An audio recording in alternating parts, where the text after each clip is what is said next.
aujourd'hui, ce que je vous propose, c'est directement de foncer dans le tas. Qu'est-ce que je veux dire par là?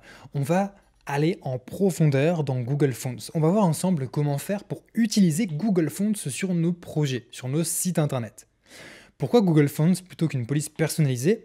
Eh bien parce que déjà, ça évite de télécharger les fichiers TTF, par exemple, qui sont des fichiers de police et qu'on télécharge pour les mettre sur notre site internet.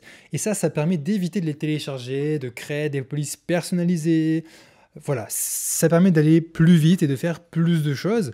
Et en plus, c'est beaucoup plus modulable, Google Fonts, notamment parce qu'on a un choix énorme de polices et on peut faire énormément de choses. Toutefois, je vous rassure, pour ceux qui voudront télécharger leur police, je vous montrerai comment faire pour télécharger les polices de Google Fonts dans cette vidéo. Aujourd'hui, ce qu'on va faire, c'est qu'on va également utiliser un pen. Vous en avez peut-être l'habitude si vous regardez mes précédentes vidéos. Sinon, CodePen, c'est tout simplement un service qui me permet de créer des sites en ligne. D'accord, des pages notamment en ligne. Et donc, c'est plus sympa, comme ça, à la fin de cette vidéo, vous allez avoir accès aux fichiers et notamment au code source de cette vidéo. On va donc partir du principe qu'ici, on a bien une page HTML, d'accord? Donc, de type HTML. HTML. Nous, aujourd'hui, ce qu'on va faire, c'est qu'on va aller dans la balise head. Je ne vais pas refaire l'histoire, vous savez à quoi sert une balise head. Eh bien, en fait, cette balise head, c'est précisément celle qui va nous permettre d'utiliser nos polices avec Google Fonts. Pourquoi? Bien parce que déjà, lorsqu'on va sur fonts.google.com, le lien est dans la description de cette vidéo, on a accès à plein de polices différentes. On a par exemple Roboto, on a plein d'autres polices, OpenSAN, on peut en chercher plein selon ce qu'on cherche. Par exemple, si vous souhaitez une police qui fasse un peu écriture à la main, on décoche tout et on garde seulement On-Writing. Et là, vous avez vraiment les polices qui donnent l'impression qu'on l'a écrit à la main. On peut écrire une phrase, par exemple, moi je tape Believe me, on est corporate. Et donc ici, vous avez par exemple cette jolie écriture qui est très très jolie. Celle-ci aussi que j'aime beaucoup, qui s'appelle Pacifico. Et on va pouvoir ainsi utiliser toutes les polices qui nous font de l'œil. Ici, ce qu'on fait pour choisir une police, c'est qu'on clique dessus. Et ici, ce qu'on doit faire, c'est Select the Style. Une petite rubrique va donc s'ouvrir sur la droite pour dire « Ok, vous avez ajouté cette police-là ». Et là, on va avoir la possibilité d'utiliser plusieurs choses, notamment Embed Review, de télécharger des polices, d'ajouter d'autres polices, d'ajouter d'autres styles à chacune de nos polices. On va voir tout ça en temps et en heure. Mais avant de parler de tout ça, j'aimerais quand même vous présenter quelque chose de très important. Ici, on est sur la nouvelle version de Google Fonts. C'est-à-dire que si vous allez ici, sur Return to Classic Site, moi je ne le fais pas parce que j'ai peur que ça me fasse revenir à l'ancienne version et que je puisse plus revenir à la nouvelle version. Si vous allez sur Return to Classic Site, vous allez avoir accès à l'ancienne interface de Google Fonts. Nous, aujourd'hui, dans cette vidéo, on fait toujours ce qu'il y a de plus récent. Sinon, je supprime les vidéos lorsqu'elles sont dépassées. Et donc, j'ai envie de vous présenter la nouvelle interface de Google Fonts. C'est pour ça qu'aujourd'hui, faites très attention à ce que vous soyez sur la nouvelle version de Google Fonts. Donc, on peut définir, bien sûr, la taille de notre affichage ici. C'est pas important, d'accord? Ça, je tiens bien à le préciser.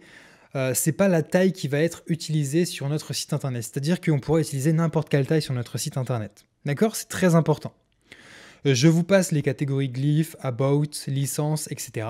car ça parle d'elles-mêmes. Ici, ça montre vraiment tous les caractères que vous pouvez utiliser.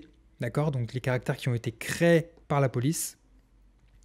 La licence, etc. Bon, vous pouvez vraiment utiliser les polices Google Fonts comme vous le sentez. Hein. La plupart du temps, il n'y a pas de problème de ce côté-là. Donc là, ici, ce qu'on a fait, c'est qu'on a choisi notre première police Pacifico. Bon, alors comment je peux faire maintenant pour mettre cette police sur mon site? Eh bien, on a plusieurs possibilités. Déjà, on a Download Family. Donc là, si je clique dessus, ça me télécharge ma police Pacifico et j'ai plus qu'à les mettre sur mon site internet. On fait l'ancienne méthode, c'est-à-dire on a un dossier Fonts, donc un dossier Fonts, dans laquelle on va avoir notre police Pacifico. Et ensuite, on va pouvoir déclarer notre police personnalisée en CSS. On ne va pas aborder ce sujet dans cette vidéo, ce n'est pas le but de cette vidéo. Aujourd'hui, on a envie de voir comment faire avec Google Fonts. Donc ça, on peut le supprimer. On a donc plusieurs autres moyens. Le moyen que je vous recommande le plus, c'est le moyen Embed. Ici, on a plusieurs possibilités qui s'offrent à nous. Via la balise link, et via l'importation. Nous, on va voir les deux. La plus simple, c'est évidemment d'utiliser la balise link. Donc vous pouvez copier cette balise link, d'accord? Et ici, on va la coller dans notre balise head. Qu'est-ce qu'on vient de faire? Eh bien en fait, un petit peu comme pour les balises link qui nous permettent de relier notre fichier CSS, donc notre feuille de style, on va faire la même chose, sauf qu'ici, on va faire un lien vers la feuille de style de Google, et en particulier de Google Fonts. Ici, on fait un lien vers fonts.googleapi.com/ et on peut voir que dans Family, on a notre police Pacifico. Et ça, c'est vraiment quelque chose qui est très important à comprendre. Lorsqu'on fait un lien vers Google Fonts, il utilise Family égale pour donner le nom des polices qu'il souhaite télécharger directement sur votre site internet. Si je vais sur ce lien-là, parce qu'on peut très bien y aller via directement ce lien-là, on peut voir que j'ai un fichier CSS prêt à l'emploi. Ce fichier CSS va être téléchargé directement dans notre propre site internet pour pouvoir l'utiliser. Et donc ici, on voit qu'au final, alors c'est peut-être un petit peu petit pour vous, voilà. Ici, on voit qu'on a un @fontface avec la police Pacifico qui fait un lien vers les fichiers personnels de Google, d'accord, pour pouvoir utiliser ces fichiers sur vos sites internet. Et donc nous, c'est un petit peu comme ça qu'on aurait fait finalement si on utilisait l'ancienne façon d'ajouter des polices à notre site internet. C'est-à-dire qu'on aurait fait un lien vers, par exemple, URL, /font/pacifico/pacifico.ttf ou .wff2. D'accord? C'est comme ça qu'on aurait fait. Nous, ici, ça nous permet vraiment d'utiliser un code qui est prêt à l'emploi. Tout ça, on n'a pas à le créer. C'est Google qui le crée pour nous et pour chacune des polices qu'on va utiliser directement dans notre site. C'est pour ça que importer la balise link, c'est vraiment très important. Et ensuite, pour utiliser cette nouvelle police, eh bien, on peut voir que lorsqu'on fait un font family, il suffit juste de mettre entre apostrophe, ou entre guillemets, c'est comme vous le sentez, Pacifico, avec un P majuscule. Parce que notre police, elle commence par un P majuscule, donc on met avec un P majuscule. Et ensuite, il vous propose notamment l'écriture cursive. Donc ça, c'est une écriture de base qui est sur votre ordinateur et sur n'importe quel mobile, donc par exemple sur un téléphone, sur une télé, peu importe. C'est une écriture par défaut du système qui donne l'effet que ce soit écrit à la main. Donc ça, c'est une écriture qui est à 100% disponible pour votre utilisateur. Pourquoi on met une virgule? Donc je fais quelques rappels, peut-être que certains d'entre vous le savent déjà. Lorsqu'on fait Pacifico, cursive, que je vais le mettre directement sur Google Fonts, ce sera plus grand. Lorsqu'on fait Pacifico, cursive, en fait, ce qu'on fait, c'est qu'on précise pour l'élément, donc par exemple pour l'élément, on va faire un titre H1 après, tu utilises la balise, la police plutôt Pacifico, mais si cette police pour X ou Y raison, elle n'est pas disponible, par exemple, si mon navigateur a du mal à la prendre en charge, ou si les serveurs de Google, eh bien tout d'un coup ils tombent, eh bien dans ce cas, tu vas m'utiliser la police que tu as déjà dans ton système qui s'appelle cursive. Et donc ça permet d'avoir une police par défaut. On peut également faire, alors tu utilises Arial, sinon tu utilises cursive, etc. D'accord? Dans ce cas, si Pacifico n'est pas disponible, tu utilises Arial. Si Pacifico et Arial ne sont pas disponibles, tu utilises cursive. Voilà. C'est tout ce que ça veut dire. Donc ici, nous, on va revenir à cursive et on va utiliser tout ça dans une balise style qui va nous permettre de faire du style directement dans nos éléments. Mais on pourrait utiliser, par exemple avec CodePen, notre feuille de style CSS. D'accord? Je peux tout à fait le faire. C'est parce que moi, je veux tout mettre en un, comme ça, il n'y a pas de souci. Bon. Et on va dire que pour mon titre H1, je veux utiliser ma nouvelle police. Voilà. Et donc maintenant, ce que j'ai à faire, c'est juste à créer un titre H1 Hello, par exemple. Et ici, on a bien notre Hello avec notre nouvelle police qui s'est affichée. Tout ça en incorporant juste un lien vers Google Fonts et en précisant dans notre feuille de style ce que Google Fonts nous dit de préciser. C'est tout. Il faut juste faire ça. Et là maintenant, on va simuler ce qui se passerait si les serveurs de Google sont tombés. Donc qu'est-ce que je vais faire? Je vais juste rajouter des lettres en plus dans l'URL pour que finalement mon site ne trouve plus la police à utiliser Pacifico. Et là, vous avez vu ce qui s'est passé? Il ne trouvait pas Pacifico, donc il est passé sur l'écriture cursive sur macOS. Donc sur macOS, cursive, ça ressemble à ça.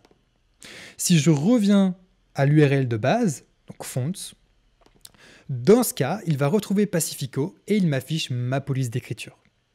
Voici comment faire pour ajouter des polices grâce à Google Fonts. Alors attention, on n'est pas encore sorti de l'auberge, hein.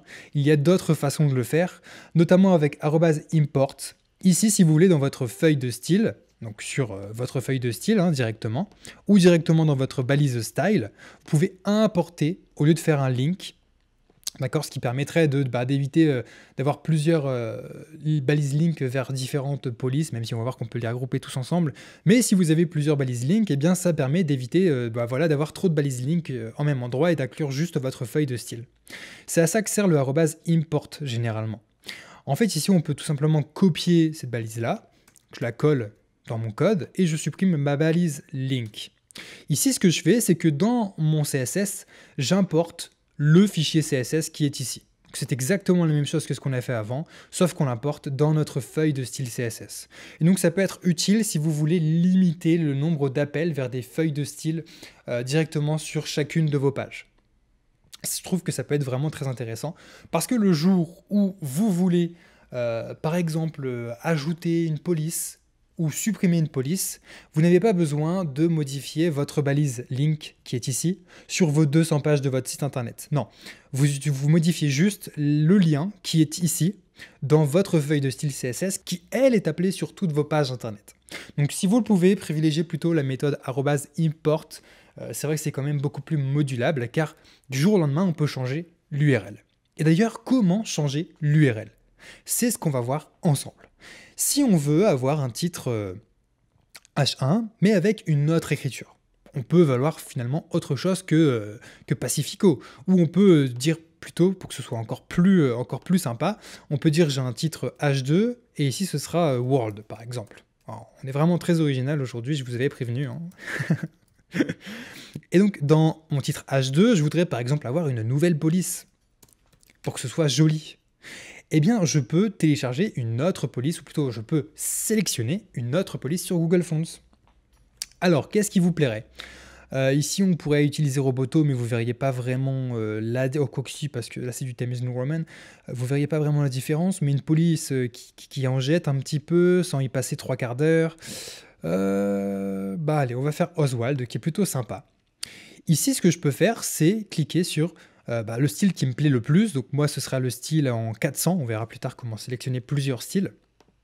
Et lorsque je fais plus, on peut voir que tout s'est mis à jour dans ma colonne de droite. Alors vous le voyez peut-être pas très bien. Voilà, comme ça, ce sera peut-être un peu mieux. Dans ma colonne de droite, on peut voir que mon lien à la fois pour link, donc ici, et pour @import, donc pour mes deux façons d'ajouter des polices depuis Google Fonts, se sont mises à jour. Donc si je copie le nouveau lien qui est ici, dans ma feuille de style, on peut voir que dans Family, j'ai Oswald et j'ai Pacifico. Ce qui veut dire que maintenant, j'ai deux polices qui seront ajoutées dans ma feuille de style. Pacifico fonctionne toujours, d'ailleurs on peut le voir ici, et si je veux utiliser Oswald, il me dit d'utiliser juste Oswald, ou alors sans sérif. Donc ça effectivement, c'est plus sympa.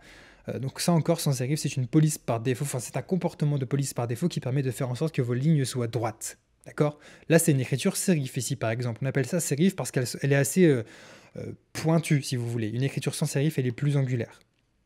Bon, on n'est pas là pour parler d'écriture. Hein. Mais voilà, ici maintenant, je peux utiliser Oswald également pour ma deuxième police. Et donc là, c'est beaucoup plus pratique parce que si j'utilisais ma balise link, donc je vais prendre la balise link qui est directement utilisée par Google Fonts, ce sera plus sympa.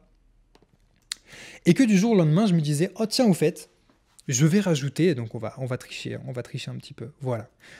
Oh tiens, au fait, je veux rajouter ma police Oswald, voilà, sur mon site internet. Ça pourrait être sympa pour mes titres H2 quand même. Et là, le problème, c'est que si vous utilisez la balise link, vous allez devoir changer la balise link sur toutes vos pages. Donc bon courage, hein, si vous avez 300 pages, vous allez devoir modifier 300 balises link. Vous n'en avez pas fini en fait, finalement.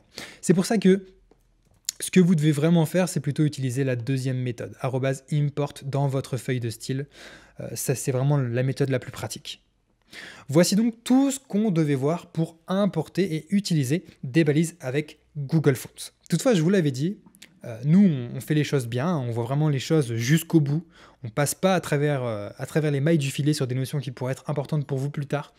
Et donc, ce que je vais vous montrer aujourd'hui, c'est comment sélectionner plusieurs styles. Parce que là, On voit bien qu'on peut utiliser plusieurs styles. On peut par exemple utiliser la version 400, donc ça c'est la version normale, hein, lorsque le texte n'est pas en gras. C'est un peu comme si on faisait un font weight